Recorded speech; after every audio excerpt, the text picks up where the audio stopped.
Mga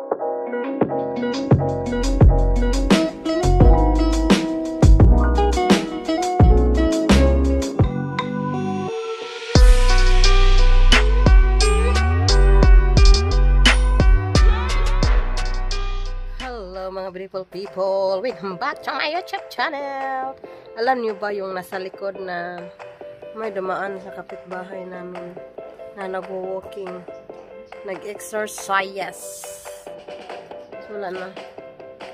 So yan yung nandun sa likod, dalawang upuan at saka higaan, bed at saka bedsheet din yata yung tinatakpan. Libre lang yun. Kung malapit lang sana dito sa Pilipinas, kinukuha ko niyan at saka pinadala ko sa Pilipinas.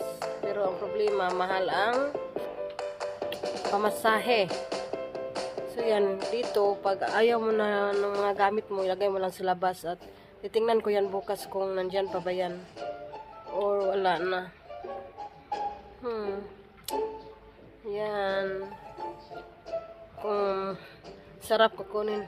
Bob, let's gonna get it. Why? Gonna send it to the Philippines. So, damat sana nangangailangan, no? So, libre.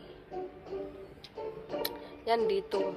Walang dumpster diving, pero mayroon yung mga tao dito, pag ayaw nila, ilalagay lang nila sa labas. At saka sa mga tao may gusto din, kukunin lang nila. Libre lang, walang bayad. So, arat na. Kukunin na natin. So, sinong may gusto niyan na taga dito? Free. Libre. Libre. Itong libre sa kapitbahay namin. He did the Australian girl. Chair at saka bed.